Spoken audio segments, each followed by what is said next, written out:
நீங்க சில மனிதர்களை சந்திச்சுக்கிட்டு வந்ததுக்கு அப்புறம் உங்க உடம்புல இருக்கக்கூடிய அந்த ஒட்டுமொத்த எனர்ஜி வடிஞ்சு போனது மாதிரி ஒரு சோர்வு உங்களுக்கு எப்பவாவது ஏற்பட்டிருக்கா?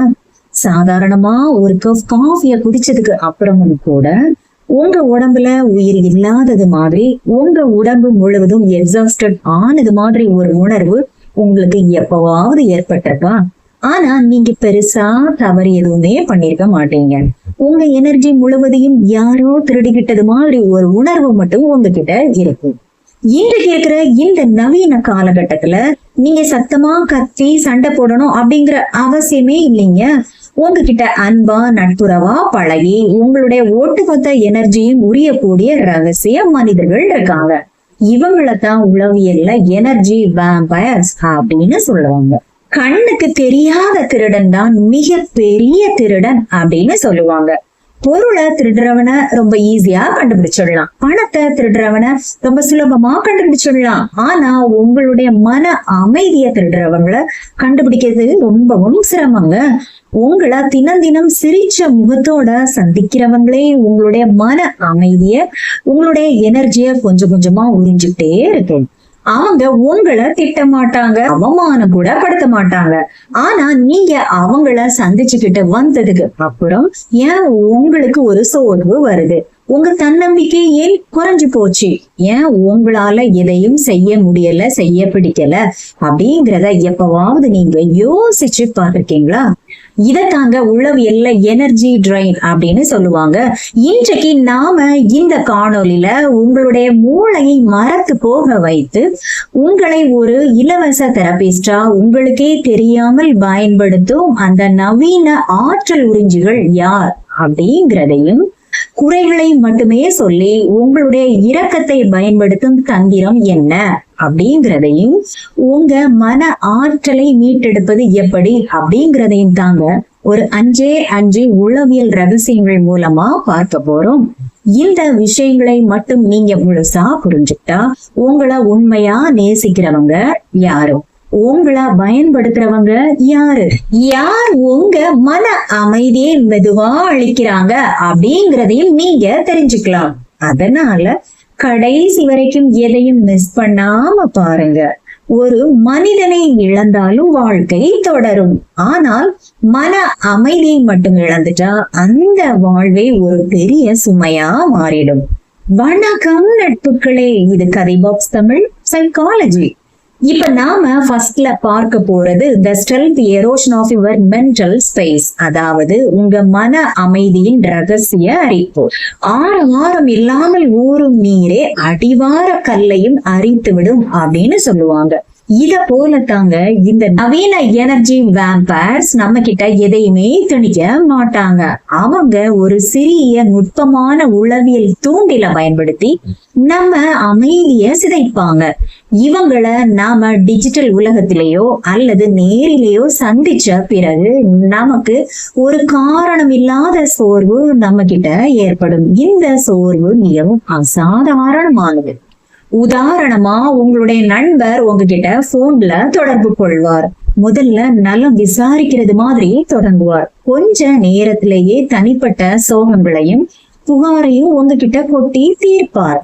இந்த உரையாடல் ஒரு உண்மையான நட்பை போலல்லாமல் ஒரு உணர்வு பரிமாற்றம் போலவே இருக்கும் அப்படிங்கிறத உங்களால் நன்றாகவே உணர முடியும். அவருக்கு தேவை தன்னுடைய உணர்வுகளை கொட்ட உங்களுடைய காதுகள் மட்டும்தான்.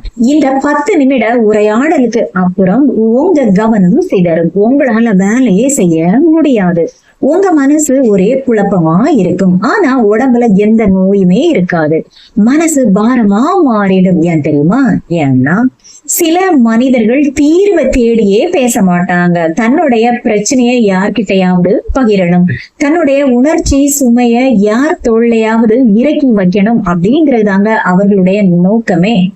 அவங்க பேசி முடிச்சதும் அவங்க மனசு லேசாயிடும். ஆனா உங்க மனசு கஷ்டமாயிடும். ஏன் தெரியுமா? ஏன்னா அவங்க சுமை இப்போ உங்க தோள்கள்ல இறங்கியாச்சு. இப்ப நாம இரண்டாவதா பார்க்க போறது the chronic complainer and the trap of empathy, அதாவது இடைவிடாத புகார்தாரரும் இரக்கத்தின் வலையும். உங்களுடைய இயற்கையான இரக்க குணத்தையும் உங்களுடைய கனிவையும் தங்களுக்கு சாதகமாக பயன்படுத்தி கொள்ளும் மனிதர்களை தாங்க நாம இந்த பகுதியில பார்க்க போறோம். தாங்கள் மாட்டிக்கொண்ட பிரச்சனைகள் அத்தனைக்கும் உங்களை ஒரு குப்பை தொட்டியா, அதாவது டம்பிங் கிரவுண்டா பயன்படுத்துவாங்க. ஆனா அதற்கான தீர்வை மட்டும் அவங்க தேட விரும்பவே மாட்டாங்க. உதாரணமா, நாம 2 பேரும் இத ஒன்னா சமாளிப்போம் அப்படின்னு ஒரு போலியான கூட்டு நரேட்டிவ்ஸ் உருவாக்கி உங்களை அதில் இணைப்பாங்க. நீங்களும் அவங்களுக்கு நாம உதவி செய்யறது நமது முதல் நோக்கம் அப்படின்னு நினைச்சு அவங்களுக்காக உதவி செய்வீங்க. ஆனா போக போக நாளடைவில அவங்களுடைய ஒட்டுமொத்த சுவையும் அவங்க உங்க மேல சுமத்திட்டாங்க அப்படிங்கிறத நீங்க உணர்வீங்க. இதுதாங்க உண்மையான எனர்ஜி ட்ரெயின். அதனால எல்லோருடைய பிரச்சனைகளையும் உங்களுடைய பொறுப்பா எடுத்துக்காதீங்க. இரக்க குணம் மிகவும் நல்லதுதான். ஆனா எல்லை இல்லாத இரக்க குணம் உங்களுடைய மன அமைதியை பறிக்கும் ஒரு ஆயுதமா மாறிடும். இப்ப நாம 3வதா பார்க்க போறது the selective ghosting and the power of programming, அதாவது தேர்ந்தெடுக்கப்பட்ட புறக்கணிப்பும் தந்திரமும். தேவைக்கு மட்டும் கையேந்தும் உறவு தேன் தடவிய கத்தியை போன்றது அப்படின்னு பொதுவா பெரியவங்க சொல்லுவாங்க. இந்த வகை மனிதர்களின் நடத்தை எப்பொழுதும் ஒரே மாதிரி இருக்காது. முரணான அல்லது சீரற்ற முறையில் உங்களை அணுகுவத ஒரு வாடிக்கையா வச்சிருப்பாங்க. அவங்களுக்கு நீங்க தேவைப்படுற நேரத்துல மட்டும் வருவாங்க, மற்ற நேரங்கள்ல உங்களை கண்டுக்கவே மாட்டாங்க. அவங்களோட சுயமரியாதையை தூக்கி நிறுத்துறதுக்கு உங்களுடைய உதவி தேவைப்படும் பொழுது மட்டும் மாயமா தோன்றுவாங்க. இந்த வகையான காத்திருக்கும் விளையாட்டு உங்களுடைய சுயமரியாதையை மெதுவா அரிச்சிடும். தேவை முடிந்ததும் தேன் கூட கசக்கும் அப்படின்னு பெரியவங்க பொதுவா சொல்லுவாங்க. இந்த உலகத்தில் கெட்டவங்க எல்லோரும் இல்லை. ஆனா சில மனிதர்கள் உங்களை மனிதராக கூட நினைக்க மாட்டாங்க, உங்களை ஒரு வாய்ப்பாக தாங்க நினைப்பாங்க. இதத்தாங்க உளவியல்ல பிரெட் ட்ரம்பிங் அப்படின்னு சொல்லுவாங்க. அதாவது முழு அன்பையும் தரமாட்டாங்க, முழுமையா விலகவும் மாட்டாங்க, உங்களை வச்சுக்கவும் மாட்டாங்க, உங்களை விடவும் மாட்டாங்க. ஒரு சின்ன மெசேஜ், நீங்க எப்படி இருக்கீங்க, அல்லது ஒரு போன் கால், இந்த ஒரு சின்ன கவனிப்பை வச்சு நாம மீண்டும் மீண்டும் அந்த உறவுக்குள்ள இழுக்கப்படுவோம். எனர்ஜியை உறிஞ்சுறவங்க என்ன தெரியுமா செய்வாங்க, அவங்களுக்கு தேவைப்படுற நேரத்துல மட்டும் உங்க வீட்டு கதவை தட்டுவாங்க. அவங்களுடைய தேவை முடிந்ததும் உங்களை அடியோடு மறந்து விடுவாங்க. இதத்தாங்க ஆபத்தான உளவியல் அப்படின்னு சொல்லுவாங்க. மனதை அதிகமா சோர்வடைய செய்வது வேலையல்ல, தெளிவில்லாத உறவுகள். அதனால குழப்பத்தில் இருக்கும் உறவுகளை விட உண்மை சொல்லி நேரடியாக விலகும் உறவுகள் 1000 மடங்கு நல்லது.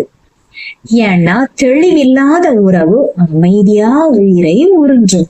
இப்ப நாம 4வதா பார்க்க போறது the passive aggressive critic masking as a helper, அதாவது உதவியாளர் போல முகமூடி அணிந்த மறைமுக விமர்சகர்.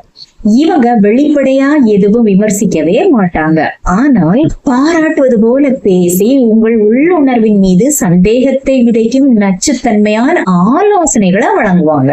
உதாரணமா, உங்களை நினைச்சா எனக்கு பாவமா இருக்கு, நீங்க ரொம்ப நல்லவங்க, அதனாலதான் எல்லோரும் உங்களை ஏமாத்துறாங்க அப்படின்னு உங்ககிட்ட பாசமா பேசி உங்களை பற்றி நீங்களே தாழ்வாக நினைக்கிறதுக்கு ஒரு காரணத்தை ஏற்படுத்துவாங்க. உங்களை தாழ்த்தி பார்க்க செய்வாங்க. நீங்க இதை தட்டி கேட்கும் போது நக்கல் அல்லது நகைச்சுவைய ஒரு ஆயுதமா பயன்படுத்தி தங்களை தற்காத்துக் கொள்வாங்க. இது உங்க மனசுல ஒரு பாதுகாப்பின்மைய ரொம்ப ஆழமா விதைச்சிடும். விஷம் எல்லா நேரத்திலும் கசப்பாக இருக்காது, இனிப்பாகவும் இருக்கும். இதை போல அவங்க அக்கறை காட்டுவது போல உங்க தன்னம்பிக்கை மெதுவா உடைப்பாங்க. நான் உனக்காக தான் சொல்றேன், தப்பா எடுத்துக்காத, இந்த விஷயம் உன்னால முடியும் அப்படின்னு எனக்கு தோணல. இந்த மாதிரியான வார்த்தைகள் முதல்ல ஒரு ஆலோசனை போல தோன்றினாலும் மெல்ல மெல்ல நம்ம மீது நமக்கே ஒரு சந்தேகத்தை ஏற்படுத்திவிடும். இதை தாங்க உளவியல்ல பாசிவ் அக்ரெசிவ் பிஹேவியர் அப்படின்னு சொல்லுவாங்க. அதாவது வெளியே சிரிப்பு, உள்ளே காயப்படுத்தும் நோக்கம். இப்ப நாம 5வதா பார்க்க போறது ரீக்ளைமிங் சாவரென்டி த்ரூ சைலண்ட் டிட்டாச்மெண்ட், அதாவது மௌனமான விலகல் மூலம் உங்கள் இறையாண்மையை மீட்டெடுத்தல். இந்த நச்சு சுழற்சியில் இருந்து நாம தப்பிக்க கிரே ராக் முறைய பயன்படுத்தணும். அதாவது உணர்ச்சி பிம்பங்களுக்கு இரையாகும் வேட்டை விலங்குகளை போல் அல்லாமல் முற்றிலும் சுவாரஸ்யமற்ற ஒரு நபராக நம்மளை நாமே மாற்றிக்கொள்ளும் முறை. யாரிடமும் நீண்ட விளக்கங்களை கொடுக்காமல் உங்களுடைய எல்லைகளை உறுதியாக வைத்துக் கொள்ள கற்றுக்கொள்ளுங்கள். ஆற்றல் உறிஞ்சுகளிடமிருந்து மீட்கப்பட்ட உங்களுடைய சக்திய உங்களுடைய சொந்த நல்வாழ்க்கைக்கும் உங்களுடைய வளமான வளர்ச்சிக்கும் திருப்புங்க. காயப்படுத்தும் இடத்தில் நின்று கொள்வது தைரியம் அல்ல, விலகி நிற்பதுதான் விவேகம். அதனால நாம செய்ய வேண்டியது சண்டை போடுதலும் அல்ல, அவங்கள பழி வாங்குறதும் அல்ல, அவங்கள திருத்த முயற்சி செய்வதும் அல்ல. அமைதியாக நம்முடைய சக்தியை நாம திரும்ப வாங்குறதுலதான் இருக்கு. ஆனா நிறைய பேர் என்ன தெரியுமா நினைக்கிறாங்க, நாம இவங்கள மாத்திடலாம், இவங்களுக்கு புரிய வைக்கலாம், இன்னும் கொஞ்சம் நாம நல்லா நடந்துட்டா நாம இவங்கள மாத்திடலாம் அப்படின்னு நினைக்கிறாங்க. ஆனா ஒரு உண்மையை மட்டும் மறந்துடுறாங்க, மாற விருப்பமில்லாத மனிதர்களை யாராலும் மாற்றவே முடியாதுங்க. அதனால உங்களுடைய உணர்ச்சிகளை பயன்படுத்த நினைக்கிற மனிதர்களுக்கு உங்களுடைய உணர்ச்சிகளை உணவா கொடுக்காதீங்க. சண்டை ஆரம்பிச்சா அமைதியா இருங்க. உங்களை குற்றவாளியாக்க பார்த்தால் தேவைக்கு மட்டும் பேசுங்கள். உங்களுடைய கவனத்தை அவங்க எதிர்பார்த்தா நீங்க உங்களுடைய சொந்த வாழ்க்கைக்கு உங்களுடைய கவனத்தை திசை திருப்புங்கள். அதனால அவங்கள நீங்க வெறுக்க வேண்டிய அவசியமும் இல்லை, பழி வாங்க வேண்டிய அவசியமும் இல்லை.